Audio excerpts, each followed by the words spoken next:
Hello students, good morning. आप सभी का एक बार फिर से वेलकम है आपके अपने यूट्यूब चैनल ड्रीम क्लासेस पे। तो चलिए, ये जितने भी प्रश्न आज हम करवाएंगे उसको आप लोग जरूर एक बार देख कर जाइएगा, क्योंकि आपका संस्कृत का एग्ज़ाम जो है वो काफ़ी नज़दीक है। तो एक बार इसको जरूर पढ़ कर जाइएगा, ठीक है। चलिए, आज की इस क्लास को हम शुरू करते हैं। तो आज का हमारा पहला सवाल है, देखिए आपको थंबनेल में भी दिख रहा होगा और यहाँ पर भी दिख रहा है कि बोर्ड परीक्षा के लिए संस्कृत के महत्वपूर्ण लघु उत्तरीय प्रश्न, ठीक है। यानी कि इस तरह से भी क्वेश्चन आपको एग्जाम में पूछा जाएगा। तो आज का हमारा पहला सवाल है कि कर्ण कौन था और उसकी क्या विशेषता थी। इस सवाल को आप एक बार जरूर पढ़कर जाइएगा एग्जाम में, ठीक है। चलिए शुरू करते हैं इसके आंसर को। तो इससे पहले जो भी बच्चे न्यू होंगे चैनल पे, सब्सक्राइब करना ना भूलें और बगल में एक बेल आइकन होगा उसको दबा दीजिएगा, ताकि नए वीडियो का सेशन जो हमारा शुरू हो रहा है आज से 2 दिन बाद, ठीक है, 2 दिनों के बाद हमारा नया सेशन शुरू होगा 2022 के बच्चों के लिए, 10वीं के लिए और 9वीं के लिए। तो एकदम तैयार रहिएगा, अपने भाई बहनों को बता दीजिएगा कि ड्रीम क्लासेस पर एक बार नए सिरे से फिर से क्लास शुरू हो रही है, ठीक है। चलिए, तो इसका जवाब होगा कि कर्ण कुंती का पुत्र था, परंतु महाभारत के युद्ध में उसने कौरव पक्ष से लड़ाई की थी। समझिए, टॉपिक को समझिए। कर्ण कुंती का पुत्र था, परंतु महाभारत के युद्ध में उसने कौरव पक्ष से लड़ाई की और उसके शरीर पर जन्मजात कवच और कुंडल विद्यमान थे, और जब तक कवच और कुंडल उसके शरीर से अलग नहीं होता तब तक कर्ण की मृत्यु असंभव थी, ठीक है। यानी कर्ण जो है वो वास्तव में पांडवों के भाई ही थे, लेकिन वो जो थे ना युद्ध में वो कौरव पक्ष से लड़ाई कर रहे थे और उनके शरीर पर एक कवच और कुंडल था जो उसकी हमेशा सुरक्षा करता था, ठीक है। चलिए लिख दीजिएगा इसको, आगे बढ़ते हैं। तो जितने भी सवाल हम करवाएंगे सभी बच्चों से हम कहेंगे एक बार फिर से कि एक बार जरूर इसको पढ़कर जाइएगा एग्जाम में, ठीक है। आपका बहुत ज़्यादा हेल्प होने वाला है इसमें। चलिए दूसरे सवाल की ओर बढ़ते हैं। सवाल नंबर 2 हमारा है कि विश्व शांति पाठ का मुख्य उद्देश्य क्या है।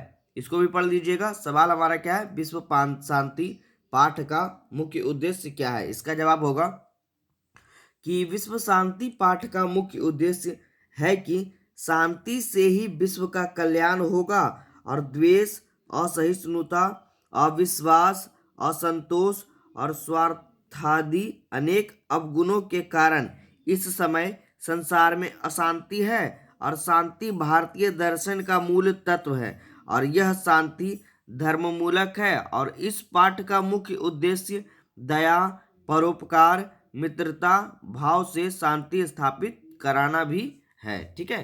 तो एकदम इस टॉपिक का सटीक जवाब मिल गया होगा आपको कि विश्व शांति पाठ का मुख्य उद्देश्य क्या था, ठीक है। चलिए सभी बच्चे स्क्रीनशॉट ले लीजिएगा या नोट कर लीजिएगा।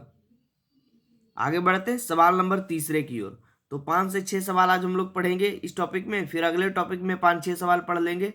तो आप लोग एकदम ये सब सवाल एक बार जरूर पढ़कर एग्जाम में जाइएगा। सवाल नंबर 3 हमारा आज का कि मंदाकिनी नदी की शोभा का वर्णन करें, ठीक है। और सभी बच्चे हमें कमेंट बॉक्स में बताएंगे कि उनको ड्रीम क्लासेस के नोट से क्वेश्चन वहाँ पे टैली कर रहा है कि नहीं एग्जाम में, ठीक है। जितने भी बच्चे ड्रीम क्लासेस से नोट्स को परचेस किए हैं 10वां के, ठीक है, क्लास 10th के, वो हमें बताएंगे कमेंट बॉक्स में कमेंट करके कि उनका जो एग्ज़ाम है वो कैसा जा रहा है, और आने वाले बच्चों के लिए ये वीडियो काफ़ी खास होने वाली है। चलिए जवाब इसका होगा मंदाकिनी नदी की शोभा का वर्णन करें। तो जब वनवास काल में श्री राम, सीता और लक्ष्मण के साथ चित्रकूट आते हैं तब वे लोग मंदाकिनी नदी की प्रकृति सुषमा से बहुत ही प्रभावित हो जाते हैं, और ऊंची कछारों वाली इस नदी की रमणीयता को देखकर भगवान श्री राम सीता से कहते हैं कि प्राकृतिक संसाधनों से परिपूर्ण यह नदी हमारे चित्त को आकर्षित कर रही है, और रंग बिरंगी घटा वाली यह नदी हंसों द्वारा सुशोभित है, जिसके कारण इसके निर्मल जल में मुनिगण स्नान करते हैं, ठीक है। तो ये होगा इस टॉपिक का सटीक जवाब। तो इसको एकदम अच्छे से कवर कर लीजिएगा, ठीक है, कि मंदाकिनी नदी की शोभा का वर्णन अपने शब्दों में करें। क्लियर है। चलिए आगे बढ़ते हैं। चलिए सवाल नंबर 4 पे। चौथे सवाल की ओर बढ़ते हैं। चौथा सवाल हमारा कह रहा है कि नीति श्लोका पाठ के आधार पर पंडित के कौन कौन गुण हैं। ठीक है, सवाल को समझिए। नीति श्लोका पाठ के आधार पर पंडित के कौन कौन गुण हैं, तो इसका जवाब होगा कि जिसके कर्म को सर्दी, गर्मी, भय, आनंद, उन्नति, अवनति ये सभी चीजें जो बाधा नहीं डालते हैं उसे ही पंडित कहते हैं। और इतना ही नहीं, सभी जीवों के रहस्य को जानने वाले या जानने वाला, सभी कर्मों के कौशल को जानने वाला तथा मनुष्यों की उन्नति के उपाय जानने वाला भी पंडित कहलाता है। एकदम सटीक सा जवाब है, पढ़ लीजिएगा। ठीक है, चलिए थोड़ा सा स्पीड में क्लास को करवाएंगे क्योंकि ये रिवीजन क्लास है। एक बार आप लोग देख कर जाइएगा एग्जाम से पहले, क्योंकि फिर बाद में पछताना ना पड़े। ठीक है, 5वां सवाल हमारा है कि भीष्म प्रतिज्ञा के आधार पर भीष्म प्रतिज्ञा का वर्णन करें। तो चलिए इसका जवाब होगा कि भीष्म शांतनु के ज्येष्ठ पुत्र थे और उन्होंने दासराज की प्रतिज्ञा पूरी करने के लिए कहा कि मैं दृढ़ संकल्प लेता हूं कि मैं कभी भी विवाह नहीं करूंगा और आजीवन ब्रह्मचर्य का पालन करूंगा, और आज ही से मैं ब्रह्मचर्य व्रत धारण करूंगा और बिना पुत्र के भी मुझे अक्षय स्वर्गलोक प्राप्त होगा। ठीक है, तो ये था हमारा क्वेश्चन नंबर 5 का सटीक जवाब।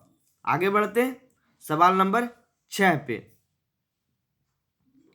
चलिए सवाल नंबर 6 हमारा कह रहा है जी, संस्कार कितने होते हैं? और विवाह संस्कार का वर्णन करते हुए 3 वाक्यों में उत्तर दें। तो चलिए इसके जवाब को जानते हैं कि संस्कार 16 हैं और इन 16 संस्कारों को मुख्य 5 भागों में बांटा गया है। 3 जन्म से पूर्व, 6 शैशव संस्कार, 5 शिक्षा संबंधी संस्कार और 1 विवाह के रूप में गृहस्थ संस्कार तथा मृत्यु के बाद अंत्येष्टि संस्कार। कुल मिलाकर 16 संस्कार हैं। ठीक है, कुल मिलाकर कितने हैं? 16 संस्कार।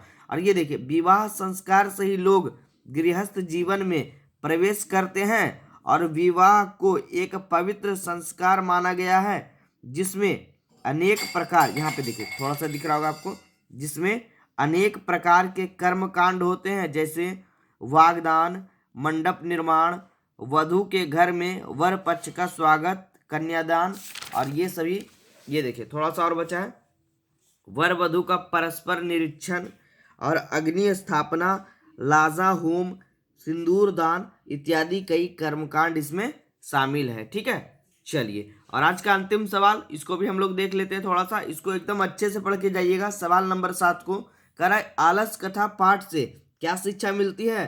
3 वाक्यों में इसके उत्तर दें। ठीक है, तो चलिए इस सवाल को जानने से पहले हम एक बात जान लेते हैं कि हमारे चैनल पे जो है वो अभी सॉल्यूशन भी करवाया जाएगा। आज से कल में आपका सारा सॉल्यूशन का वीडियो मिल जाएगा, जितने भी अभी तक बोर्ड एग्जाम हो रहे हैं अभी। ठीक है, उन सभी टॉपिक्स के सॉल्यूशन हम एक एक करके देंगे, साइंस के, मैथ के, आज आपको गणित की सॉल्यूशन मिल जाएंगे ऑब्जेक्टिव वाले टॉपिक का।